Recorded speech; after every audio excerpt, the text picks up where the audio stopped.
Mission of God. When we say the mission of God, it's not like God's purpose or God's mission. It's God's mission on us, through us, done by us. The implications of that word mean so much that we can never fully grasp it, but we try. We strive for it. That's the point. The Missio Dei of our lives as designated by God. And as I was listening to this one speaker at a church planning conference I attended at the Center Street Church in November, Michael Frost kept using this term. He kept giving examples. And I thought, Missio Dei is such an interesting term. I've heard it before, never really grasped it. The mission of God seems like a very simple and understandable concept, but is it really that simple to act out? The mission of God in our lives. Well, I figure, okay, if you're going to understand the mission of God, you have to try and dump down and put God in a box and understand some characteristics. And come up with the following. God is spirit. God is changeless. God is all-powerful. God is all-knowing. God is everywhere. He is eternal, holy, righteous. God is truth. God is wisdom. God is love. And you think about that, it's just those terms bring to light such passion and joy, and it's such a blessing to be able to serve a God and know a God that has those qualities.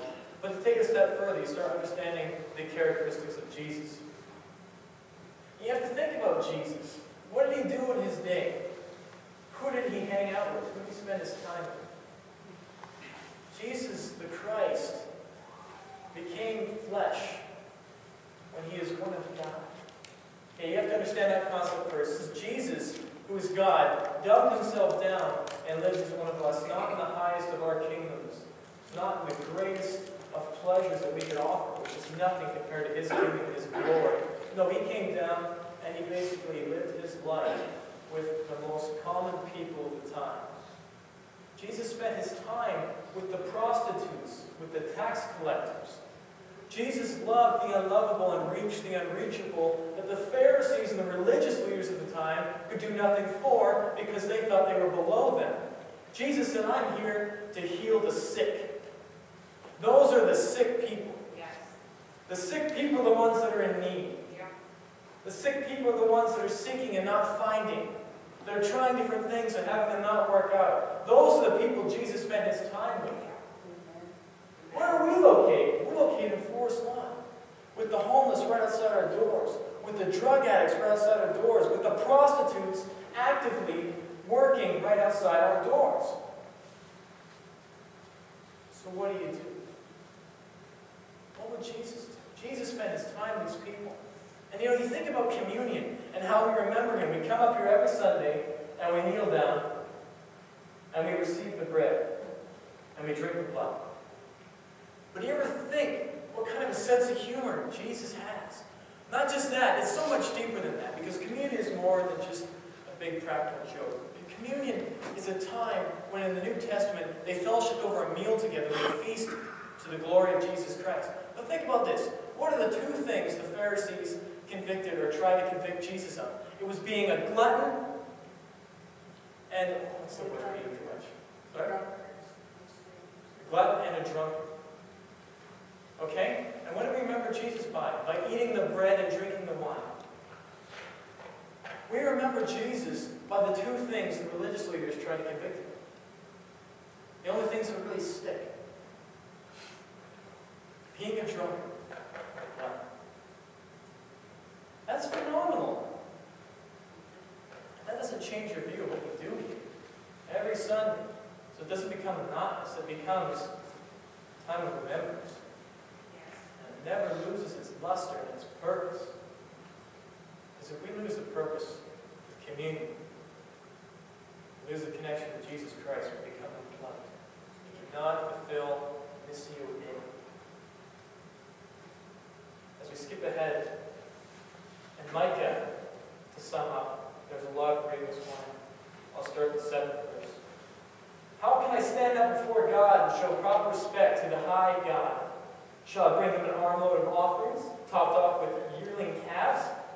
Would God be impressed with thousands of rams have sacrificed my firstborn child, my previous baby, to cancel my sin? He's already made it plain how to live, what to do, what God is looking for in men and women. It's quite simple. To act justly, to love mercy, to walk. When you look at the minor prophet Micah, and he's a minor prophet not because he didn't have less important things to say, because he just spoke less of the recorded history. You look at Micah, and the situation surrounding God's people at the time was injustice, social injustice, to sum it up. God hates injustice. Time and time again in the Old Testament, the prophets were talking about social injustice and God's hatred for it. And for God to hate something is pretty bad. And the fact that his people were acting this out on a daily basis towards one another. Injustice. This was a time when greed ruled, when lust ruled, when the religious leaders were corrupt, saying God will never exile us, he will only bless us. They convinced themselves that they were so on the right track that even when God was speaking to them, they were not listening, because they were convinced God had their back. While social injustice ran wild in the streets, God told Micah this message. Micah brought it to them. What does God want? To get rid of my sins. Is it something I should do? Something I can give? There's nothing we can give or do to atone. There's nothing we can give or do without Jesus Christ that makes up for it. What does God require? Act justly, love mercy, to walk on. That's what we need to do. So social justice is a really new thing. It's been going on. You look in the 60s. The Vietnam War. There's still segregation amongst the African Americans and the Caucasians. You know, slavery had been abolished many, many years before that. The social justice aspect of that and the racism still ran wild. There was a problem. There's people in history in that time that really stood out for them. Martin Luther King, Bobby Kennedy. And after Martin Luther was shot, Bobby Kennedy seemed to be the only last voice of the people as he walked around and he heard the people. And he gained their trust. As other political leaders stood up in front of the TV screens, Bobby Kennedy hit the streets, walked door to door, and met with the people. He wanted to be the voice of the people. I thought that was interesting. And he quoted, "I do not run for presidency merely to oppose any man, but to propose new policies. I run because I am convinced that this country, or in our case this world, is on a perilous course, and because I have such strong feelings about what must be done, and I feel that I am obligated to do all that I can." It's mission. It's purpose. He went on to say, what we need, and I'm going to substitute the United States for the world, because this isn't just a local problem, this isn't just a North American problem. Social injustice and the need for Jesus Christ is a universal need. Sorry? Amen? What we need in the world is not division. What we need in the church is not division.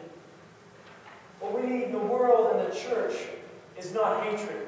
What we need in the world and the church is not violence and lawlessness, but is love and wisdom and compassion towards one another, and a feeling of justice towards those who still suffer within our existence. Whether they be white, whether they be black, whether they be oppressed, whether they be hated for no reason at all, or different. This needs to